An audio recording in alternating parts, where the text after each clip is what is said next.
All the 5 films in Act 2 are all from the Santa Fe Indian School. They're all students who graduated last month and did this as part of their Senior Honors Project Symposium. River, can you come on up to introduce yourself and your film? Yeah, go for it.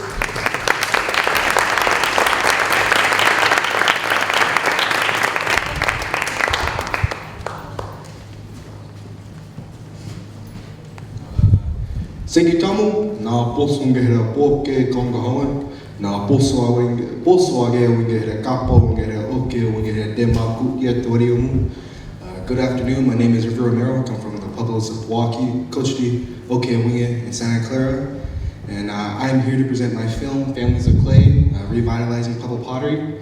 You know, being a Pueblo potter myself, of recent years I've noticed this trend of not teaching our younger generations our language, our pottery, and our ancient traditions.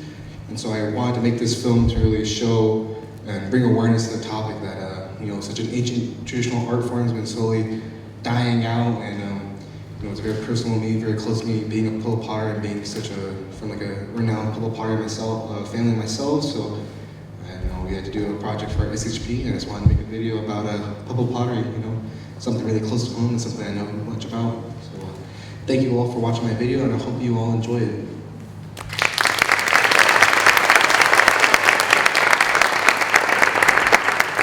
Without Mary Martinez, Pueblo pottery wouldn't be what it is today.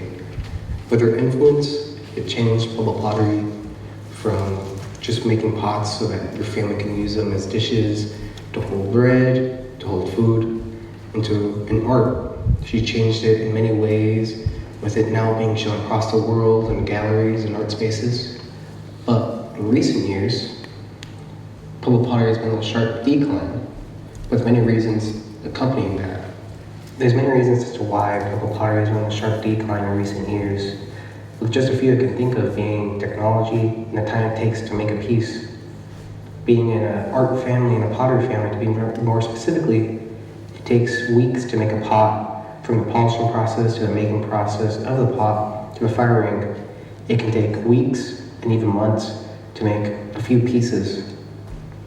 We compare it to other art forms such as weaving and jewelry, where you can make a piece in about a week and sell that piece for a few thousand, and compared to Pueblo pottery, where you spend a month making a piece and sell it for the same price, is just a not viable option in today's market. Though there are a few who are changing that fact, with that being Marta Martinez, one of the living descendants of Maria Martinez, going against the grain and still making pieces today. With him teaching his family and his kids how to make pieces and how to polish them and how to fire them, living on the tradition and keeping pottery alive. My name is Marvin Lee Martinez. I'm from San Ildefonso, Pueblo, traditional potter. This is well known as traditional black on black pottery. I'll be a 4th generation potter.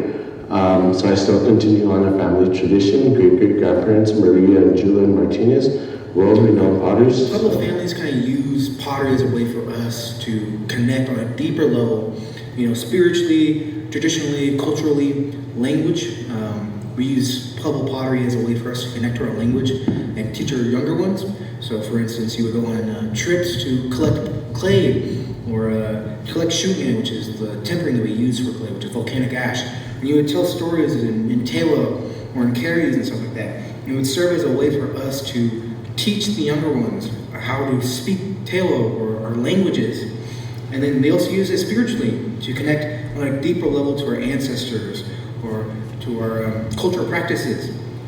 We use them as a way for us to connect on a deeper level. And so they serve as a very important process and important connection to us as Pueblo people. You know, there's a reason why we have Pueblo pottery families. There's a reason why we have all this stuff that's very important. We wouldn't have Pueblo pottery families if they didn't serve a purpose, if they didn't have, you know, Pueblo pottery wouldn't have families if it didn't have a specific meaning to us, is what I would say. Myself growing up, it was a way that the way I connected with my community, my family, my parents, great-grandparents, When we would go and collect materials like the clays, the manures, that was kind of a way of sharing, how should I say, past happenings, past events. As you know, our majority of, in San Alfonso, majority of the Taylor language is passed on orally. It's orally passed on. And so that was a way of my great-grandparents, my parents, my father, that was a way of us to be able to create a bond, and being able to talk the language, carry on the language. And then also my family was well known for being past governors, being traditional leaders of the Pueblo. And so that's where I learned a lot of my history about my Pueblo, my people, a lot of the traditions, the songs, the ceremonies, the dances. That's how it was passed on to me.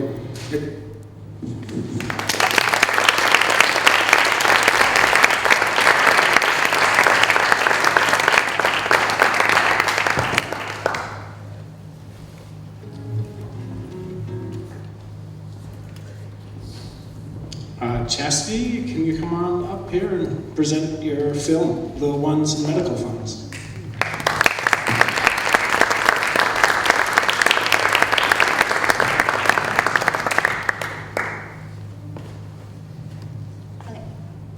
Hello everyone, I'm Chasity Yazzie, and I come from the Navajo Nation. Jag är Chasity Yazzie and Isha, Zuf Plani Nation, Kenya Ani Bashichin, Sinsikadi Dashache, Tidachini Dashanala. Thank you everyone who came tonight. It really means a lot to both me and every other filmmaker who's showcasing their film today. I'm currently 18. I just turned 18 like last month. And my parents had me when they were 16. So personally, I got to experience firsthand the struggles that teen parents had to go through, and it really costed my mom a lot, not only financially but also mentally. And being able to experience that firsthand really gave me a drive to advocate for not only teen parents but also the children who had to go through a lot of different things because their parents were struggling. My film, the clip you're about to see, is the personal connection and my mom's personal connection, only because I feel like, to me, it's very important to be able to hear the experiences that these people go through, because it's I guess it's just really important. And it's because I really care about a lot of teen parents, not just teen parents, but parents in general. They're raising the new generation, and it's best for us to teach that new generation too. And I kind of forgot what I was gonna say, but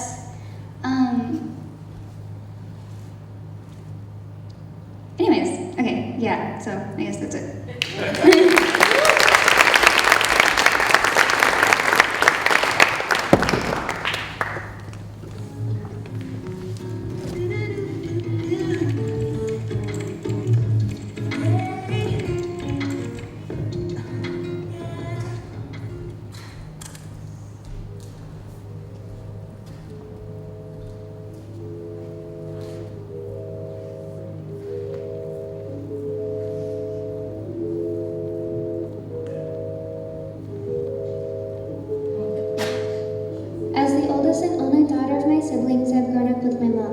We've gone through a lot of tough times together, but she always made an effort to ensure that I wasn't aware of any of those troubles.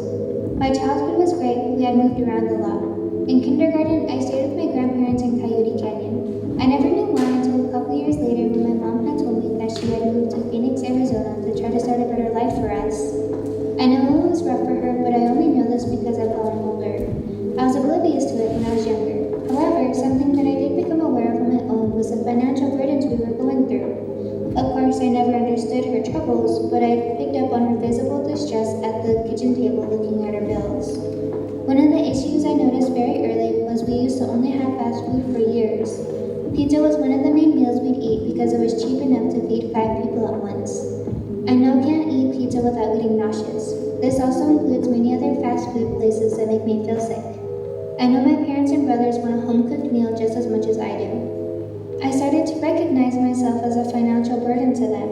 I've gained a subconscious awareness of financial burden, and I became a frugal spender, so much to the point that when I spent a lot of money, my family has asked if someone had stolen my card. Even with how tight money is, my parents have always given the best gifts during birthdays, Christmases, whatever it may be. They try their hardest, and I want them to know that I recognize their efforts and am beyond grateful to them. I've dedicated myself to helping my parents. I've looked at the jobs and how soon I could get one so I could help them with whatever they needed. I learned how to take care of my brothers and taught myself how to clean. I try to stay out of trouble and keep my grades up to ensure that they don't need to worry about me too. I want to take a little weight off their shoulders knowing that I'm old enough to help them now too. And when I accomplish all that I've needed to, I want to promise my parents that I'll give them the life that they deserve and have worked so hard for.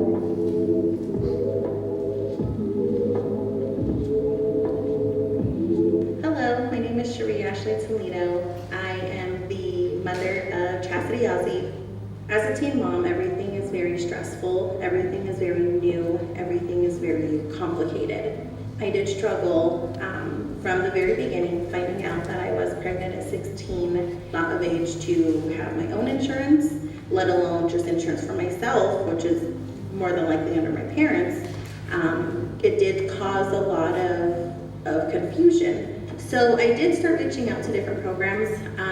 I did go through like the WTS program, which did help a lot with food and formula. It was a lot of research on my end. I would Google a lot of things. I would try to figure out things for myself. Having to have somebody look down on you just because you are so young and you're carrying a child with you, and asking for help, asking for resources, that did hinder me from getting help. From what I remember, it did add to the mental health of side of things, trying to co-parent, trying to make it to where everything is 50-50, all that weight on one parent does There's a lot of things that I would change if I could go back. Just from my experience, it was a tough road.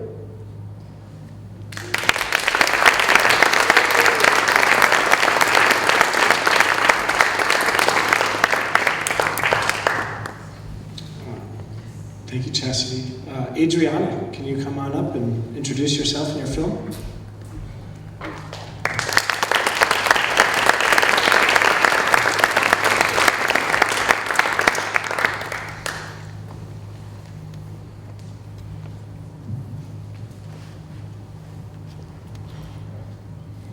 Hello everyone, my name is Adriana Gutierrez and I come from the Navajo Nation and the Pueblo of Okewinge. Today I would like to present to you my film about how a police officer's job can affect their mental health. I decided to show you all the last 5 minutes of my film because it shares an insight on the struggles that my father faced through my mother's point of view. I hope that my film reaches police officers who are struggling and families of those police officers. Thank you all for coming, and I hope that my film leaves you with something meaningful to reflect on.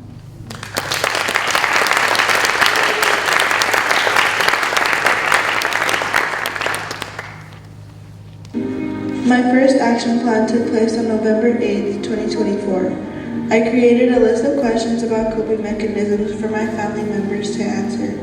For the last question, I asked them to draw a picture and explain how it made them feel. I chose to do this with my family members because we have all witnessed the hard times of officers. I chose this as my action plan because I want to work toward different and healthy coping mechanisms that officers can turn to. Engaging in drawing can help you focus on the present moment. It requires attention to detail, which can pull your mind away from worries and promote mindfulness. My second action plan took place on February 20th, 2025. I chose to take a walk with my classmates to the bakery across the street from our school. I chose to take a walk because I feel that storytelling can be used as a coping mechanism. mechanism. It provides an outlet for them to express and process their experiences. It can reduce the burden of holding in intense emotions. A walk is a good way to put this coping mechanism to use because walking triggers the release of endorphins. Hello, my name is Rayanne Gutierrez and I'm the mother of Adriana Gutierrez. I noticed it when I was pregnant with our son. He would keep a photo album of car accidents, other cases he handled. Some accidents were fatalities. They weren't pretty sights. I had came across it one day and I was looking through it and there were some pretty gruesome pictures. I had asked him why he kept it, like why did he keep these pictures? And there was also pictures of child abuse, elderly abuse, and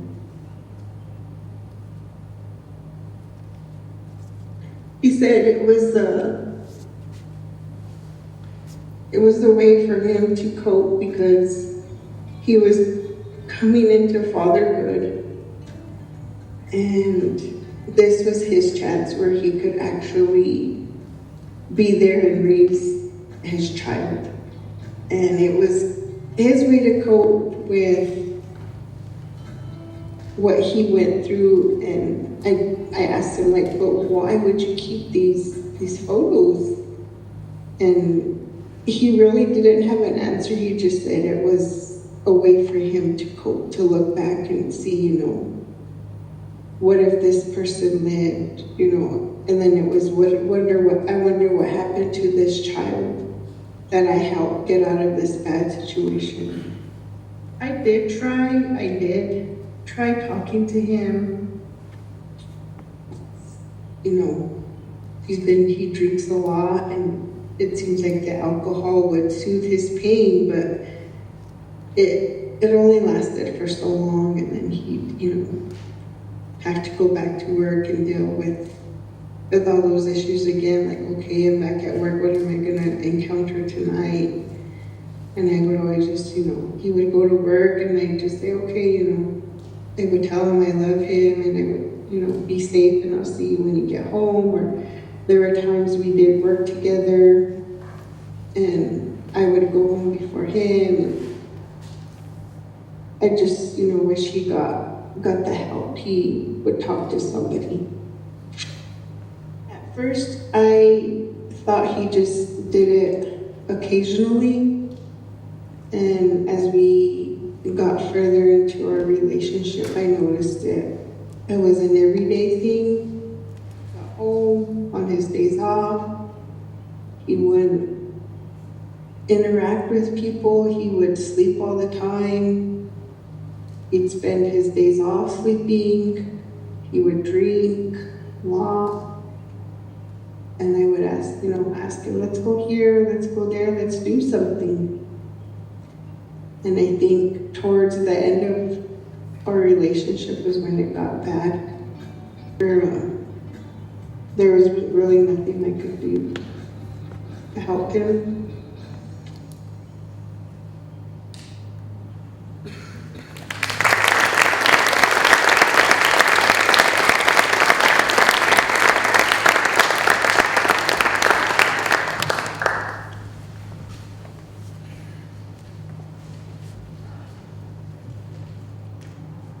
I was at the Santa Fe Indian School and got to witness all of these youth present their films.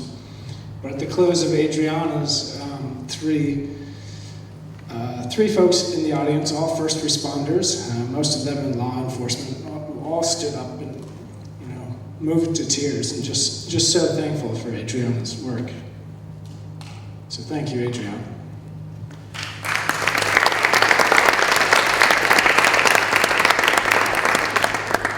The fourth film in this block is from Jeremiah Levada.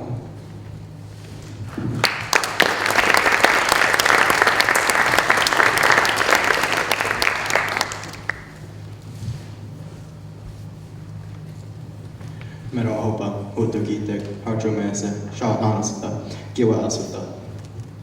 Watsu Station Cast, Chiwekto Dan, Nishna Benozin, Jihawe Wowanendo. Hello everyone, my name is Shemai Lovato, and I come from Santo Domingo, Pueblo. I'm also from Parapan Potawatomi Nation, Kickapoo, Kansas Nation, and Second Fox Nation of Oklahoma. And we all have memories that we don't want to forget, and that idea that we could forget them at any time is scary.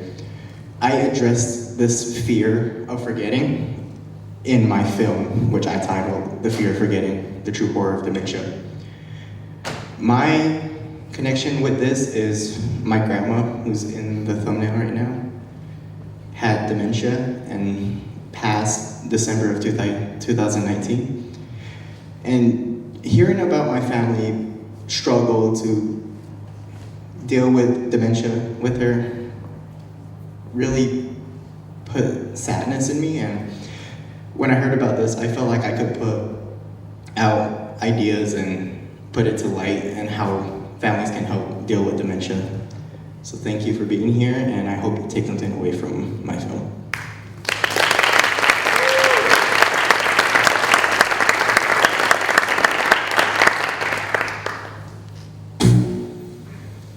I'm seeing this for the first time, and yet this is not the first time. Where am I? As we get older, developing dementia is a concern for many people. Imagine forgetting everyone you know, everything you know, in every moment you've ever experienced.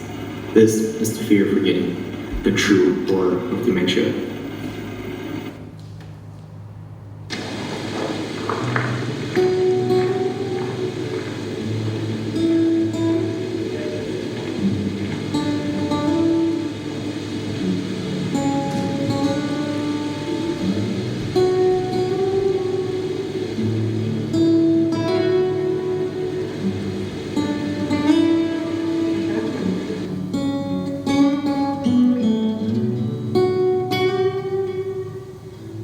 In 2018, me and my family went out to campus to go have fun and watch the powwow. But our main goal for going out there was to go see family. Mainly my aunts and uncles and dad, who I haven't seen for years. One of the main people I wanted to see was my grandma. At this time, I knew she had dementia. I just didn't know how severe it was. So after we had our fun and went to the powwows, me, my mom, and my brother went to go see her. When we finally got to where she was placed at a nursing home called Maple Heights Nursing Home, it took a while to get into her room. And when we finally got in her room, I knew something was wrong. I knew she didn't remember. And when we finally spoke to her, she asked who we were. She forgot us. We're nothing but strangers to her. But to me, she viewed me as my dad. She viewed me as someone who is related to me, but that is truly not who I am. After that, our day was full of sadness. We were sad that she didn't remember us. Then we went home. Then about a year later, we got the news on December 25th, 2019, that she had passed. And this saddened me. I didn't know what to do with my life at that point. I was lost.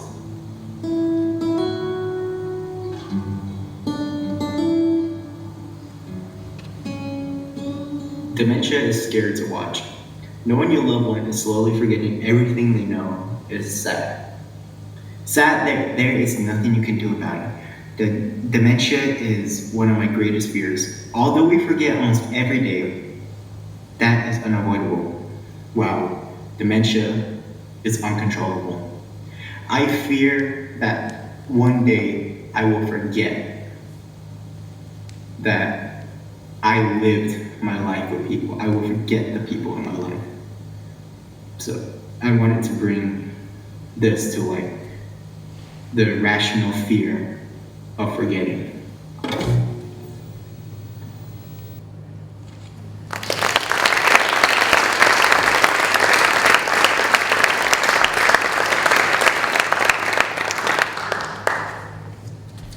Timujin, can you come up and introduce yourself and your film?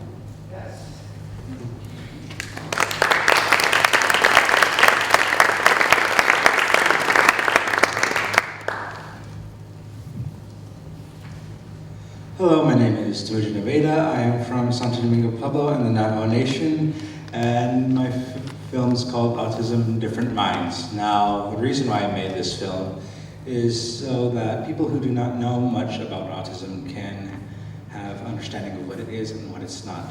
And the segment we're about to go is some recommendations for educators and new parents. Now that we have explored the history of autism and the current events that affect us today, this next section will focus on what you can do as a parent or an educator. Now, for educators, one of the key aspects of supporting autistic students is learning from the successful educational models around the world. For example, in the UK, the Kirklees Council opened a school specifically designed for autistic children. Their goal was to ensure that each student thrives by providing the necessary accommodations that they need. And another way that educators can help is by understanding what each student needs. One thing that's going to help many, many students with autism is I do not remember long strings of verbal information. If somebody says, now this is how you do the chemistry experiment. Yak, yak, yak, yak, yak, and I have 8 steps. I need to write them down. And I need to write them down in a pilot's checklist format. It's a very easy accommodation, and you can teach the student to make their own checklist. Another thing that can help is when autistic students accommodate for their needs, or that they are involved in teacher training, which is what I did at my own school, Santa Fe Indian School, and I did for another school at the Mays Center for Learning.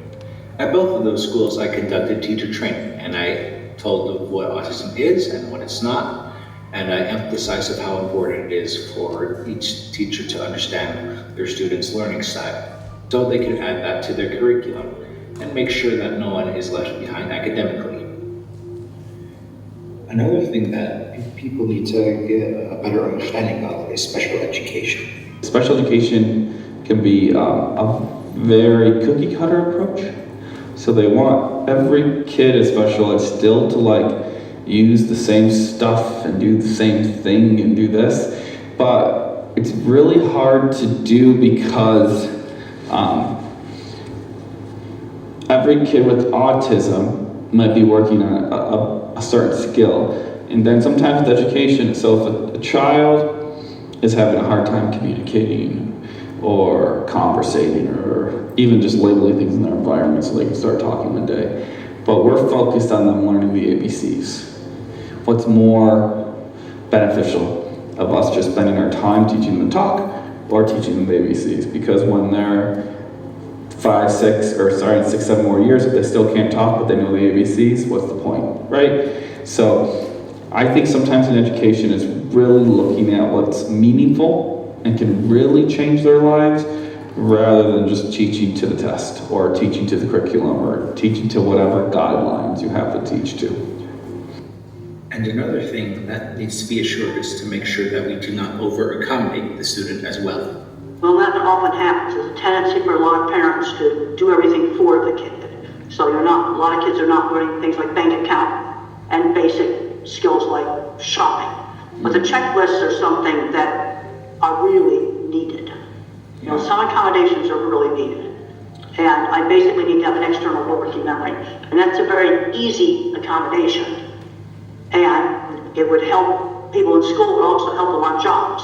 You go in, let's say you get a job at Walmart, and you gotta run the cash register. I gotta log in the morning. Let me write down the steps of logging into the cash register. Let me write it down. Okay. Very, very simple thing. In general, over-accommodating children with autism could cause more harm than good.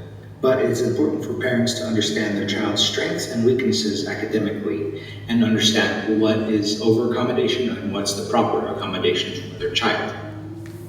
And for new parents who discover that their child has autism and they are still a young child, it is best that you find an ABA therapist, as early intervention is really important, especially for young children. Early intervention is super important. I feel like we're all being molded and shaped at an early age, so early intervention is key. Just to services in general, but like I said, I'm a huge advocate for giving kids what they need and how much they need, and sometimes too much can be too much. And it's kind of like changing what had happened in the past. You know, some people have gotten bad services, too many hours, just strict intervention, which not everybody needs. So it's kind of just like changing the way people look at ABA and just how much people need it.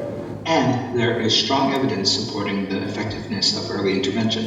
A recent study conducted at the United Arab Emirates University followed 16 preschool-aged children undergoing early intervention therapy for 2 years. The results showed significant improvements in social skills and behavioral skills while also reducing stress for the families.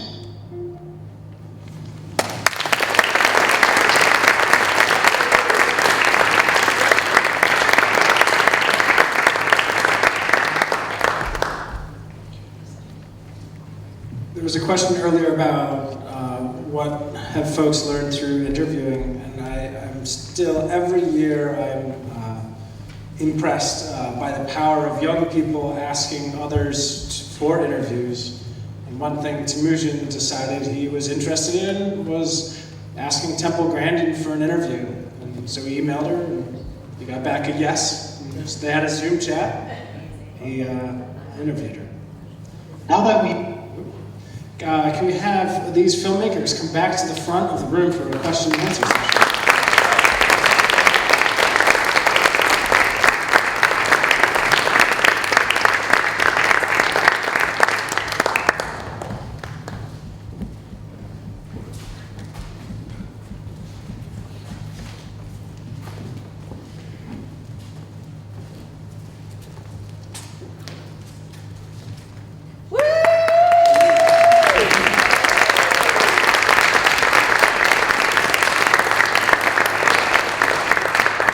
So similar to before, we'd love to, well, I think we'd love to, I'd love you to ask questions of these filmmakers, because tonight is about filmmakers as much as it is about films. So questions are about topic, about process, something specific you saw. Is it good? Okay. Hi there. I'm glad you're here to see some familiar faces from my home state of New Mexico. So welcome to Vermont. As probably the only Indigenous student here on the Loaf campus, for us, it's automatic to know what a Pueblo person is, as well as someone who is a member of the Dene or Navajo Nation. So that's automatically, automatic for us, but for our audience who are mostly from this part of the country, could you briefly explain your communities that you come from, and some of the languages that we heard you speaking? Because I speak from Karis. As a matter of fact, Jeremiah is my neighbor back home in San Domingo. So I was surprised to see his family at lunch today. I was like, Kyra, is that you? So just very briefly, for our audience here in the Northeast. So I would describe a native from out where we're from and my community. My community looks like a desert with multiple different housing, but it's also very rich in culture. Everyone can speak their language somewhat and can dance to our traditional songs. And with Feast Day coming up for us, I'm very proud to be a part of Giwa because there's a lot of people participating in our traditional practices. And the language I was speaking earlier was Karis, which is my hometown language, and that's how I introduced myself. Like I stated previously, I'm from the Navajo Nation, specifically from Farmington. There's a whole lot of natives there, like there's just a bunch of natives, so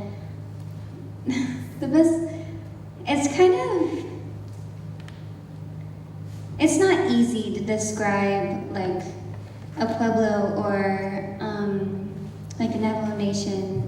It's kind of, I don't know,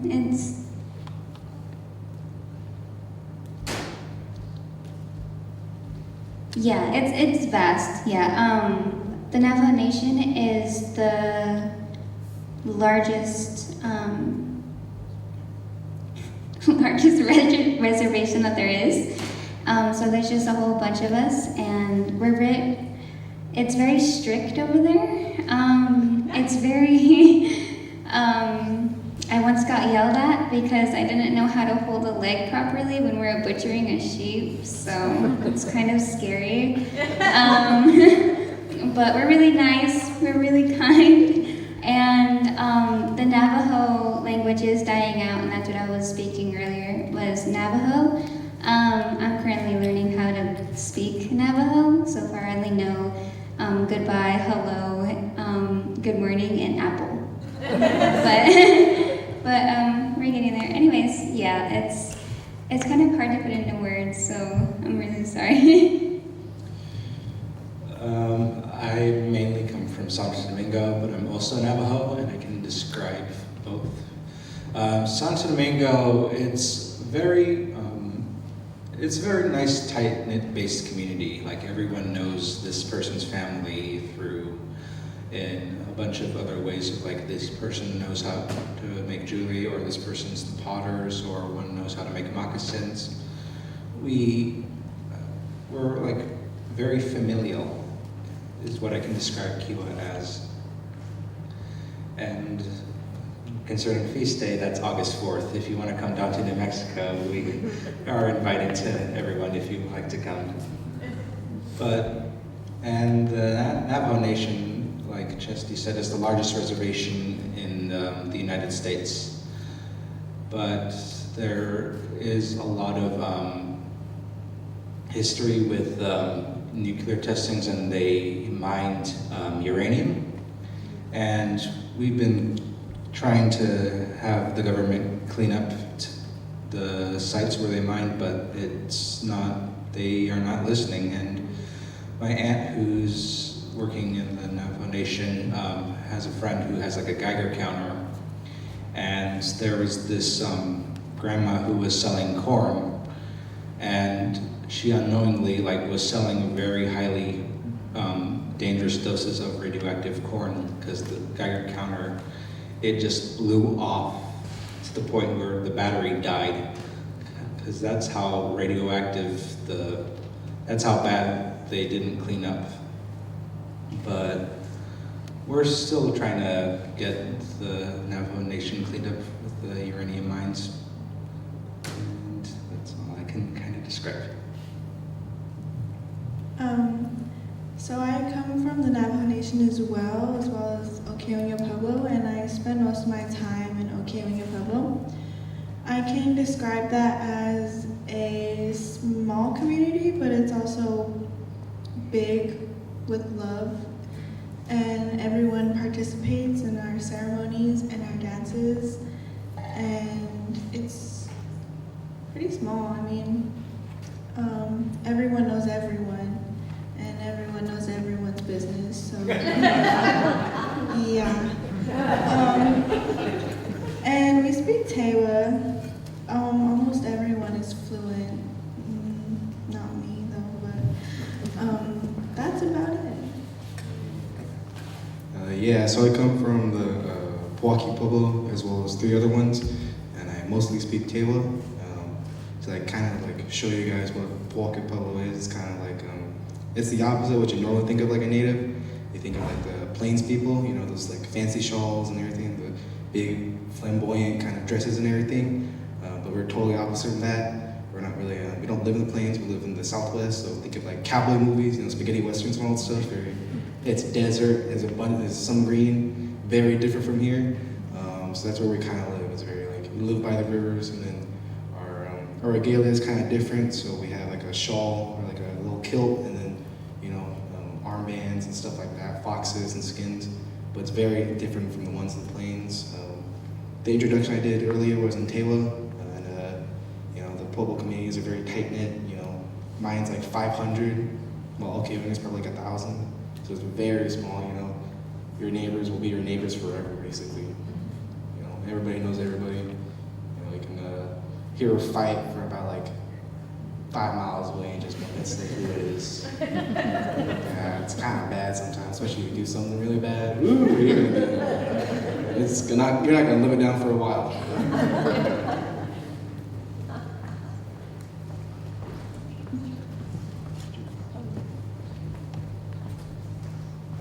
Thank you so much for being here and for sharing your culture with us as well. The topics, and this kind of goes for any of the filmmakers, but the topics are obviously very close to your hearts, and I'm sure that you enjoyed, you know, exploring that and learning more about that as well.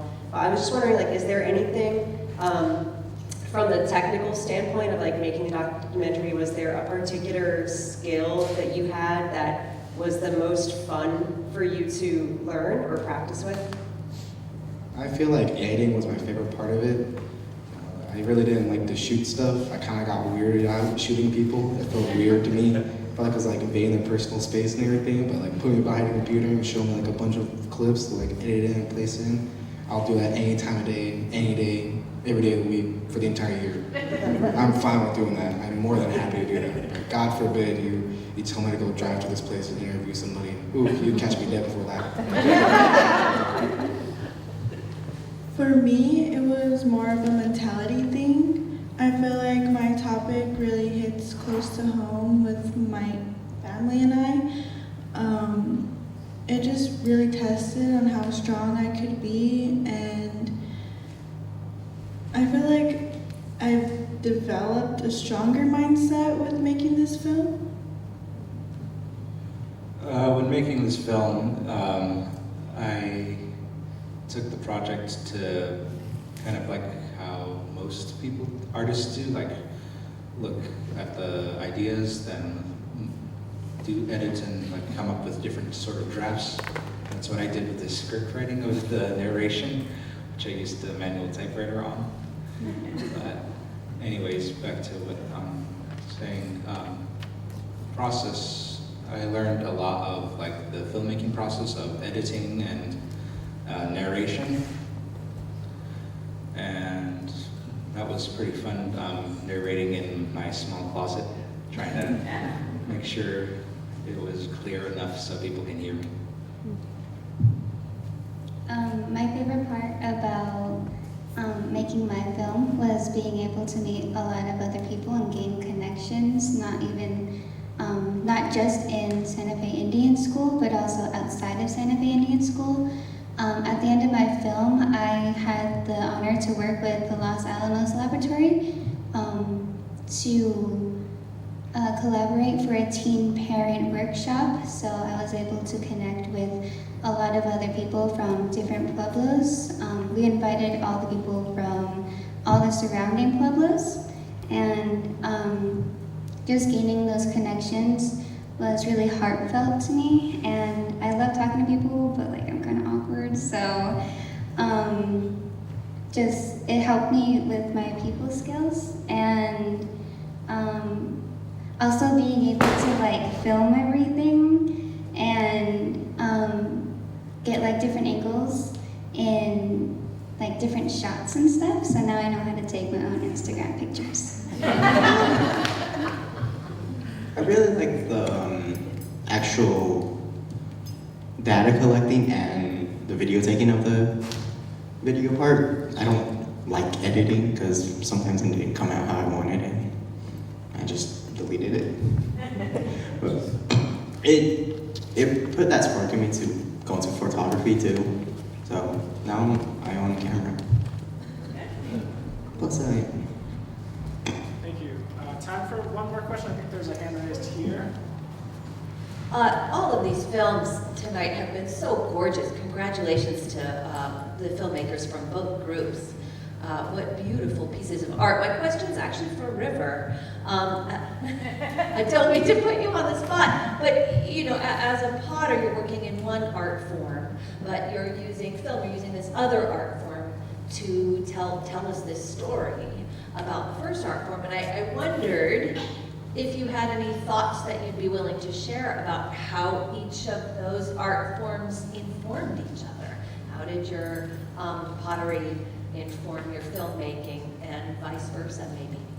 Well, I feel like the steps to make a potter, like to make a pot, kind of influenced me how to make a film and everything. You know, in the film you have your beginning of it, you know, your script out, you kind of write your storyboards out. And same in pottery, you kind of write your designs, you make the designs, you finalize them, and you lay them out in the pot, you start forming the pot, you design like how I want the pot to look, how do I want this color to look like, what do I want to add, do I want to make a story out of all this? Like how does all these designs connect on my pot? And I felt like that was kind of like my filmmaking, where I was deciding how am I going to use these clips to make a cohesive story to show the viewer like what I view Pueblo pottery as and how I view what's currently going on in the situation. So it's kind of like they both played on each other, you know. Doing some of the filmmaking, helping the editing kind of helped me out the pottery making of like, well, this kind of looks kind of weird in this design, but you know, I could probably swap this out and kind of change it up here, and then you know, take inspiration from both my filmmaking stuff and as well as my pottery as well, and kind of implement it into one cohesive form of art, I would say.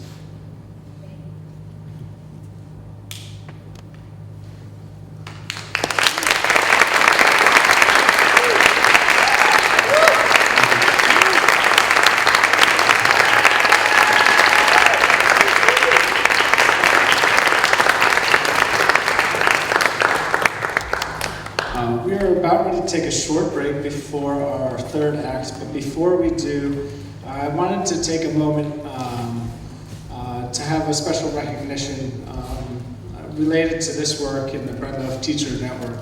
It's kind of like all these nesting dolls, so when we talk about groups, and that's part of what a network is, but what's the story is certainly part of the Bread Loaf Teacher Network, which we know is integral and part of the Bread Loaf School of English. So thank you to the Bread Loaf School of English and the Bread Loaf Teacher Network for investing in us and our work and just believing deeply that the learning of adults and students is meant to be deeply intertwined with one another. So thank you. Well, we want to give a special recognition. I'd like Director of the Bread Loaf Teacher Network, Beverly Moss, to come up here and help with that.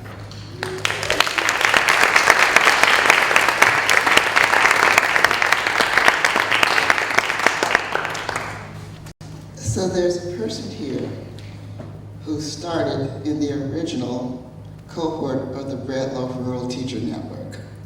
And her name is Susan Mier.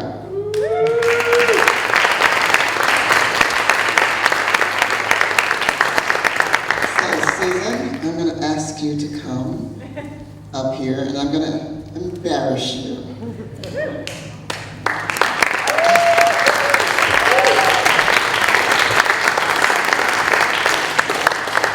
Susan has been a teacher at the Santa Fe Indian School and retired teacher, but she didn't leave Santa Fe Indian School. She has continued to work with them. She's continued to work with the Bread Loaf Teacher Network by being a Next Gen site mentor, by being a What's the Story site mentor, by being a convener for the Bread Loaf Teacher Network when it was in Santa Fe.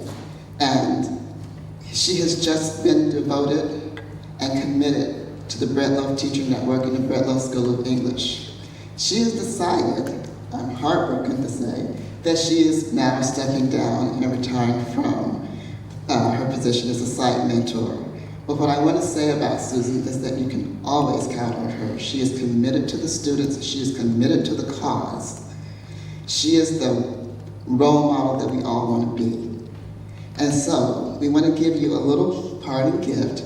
One of your very close friends told us that you might like a little kind of thing. I'm going to open this. That there was something that you might like. There are actually two gifts in there.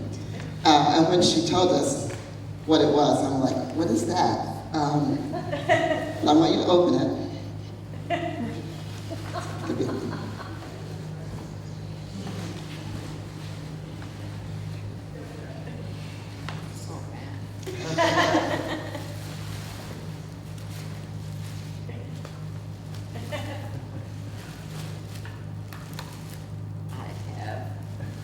literally sissy, right?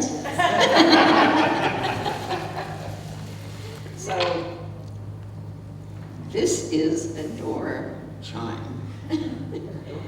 Yeah, I don't know.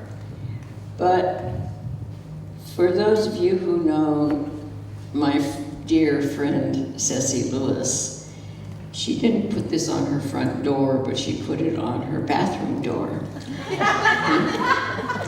So that when you close the door, it tinkles.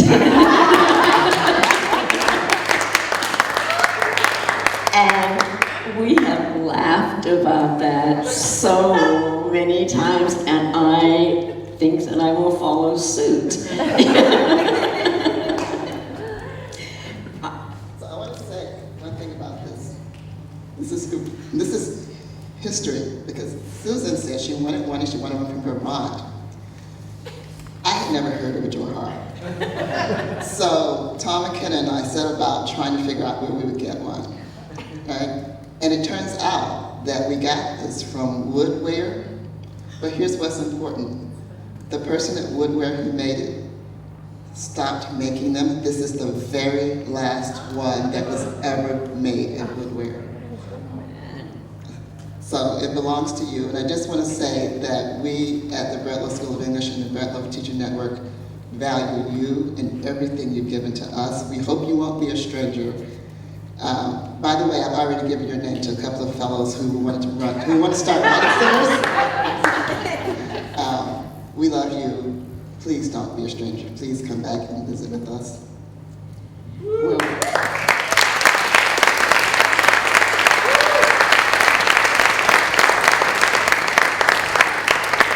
I guess I should say a few words in thank you. You know, I came to Bread Loaf kind of in the middle of my career. I'm old. I just completed my 52nd year of education. And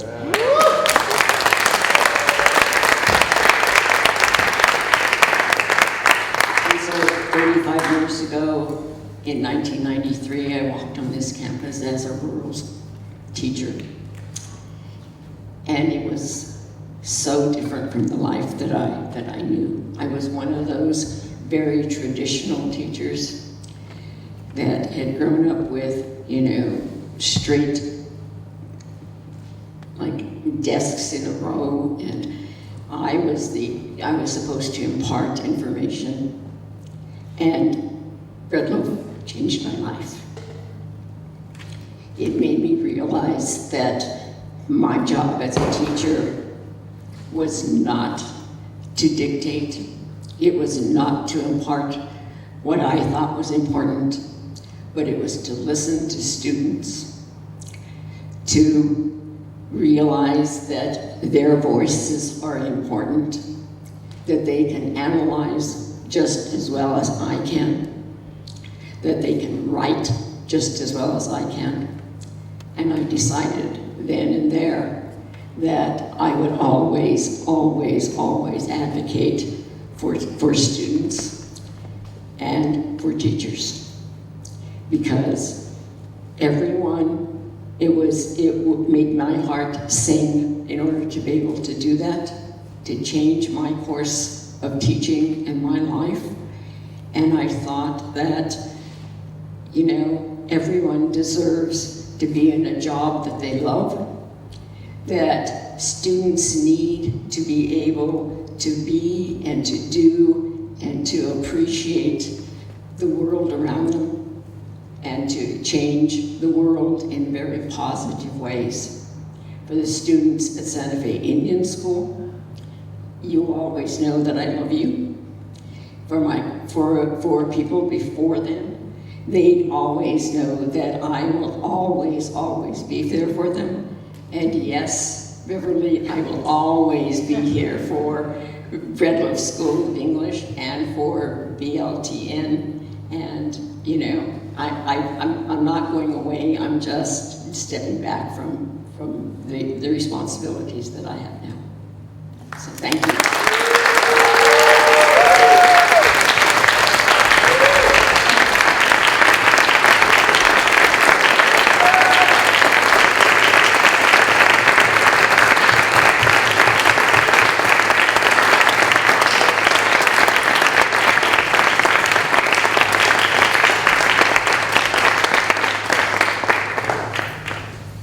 in 1993, modems were new. They were passing those out to connect teachers across the country. We're going to take a 5-minute intermission, and we're going to come back. We have films from Vermont. We have films from a film from Virginia and a film filmed in India. And we hope you'll be back here in 5 minutes.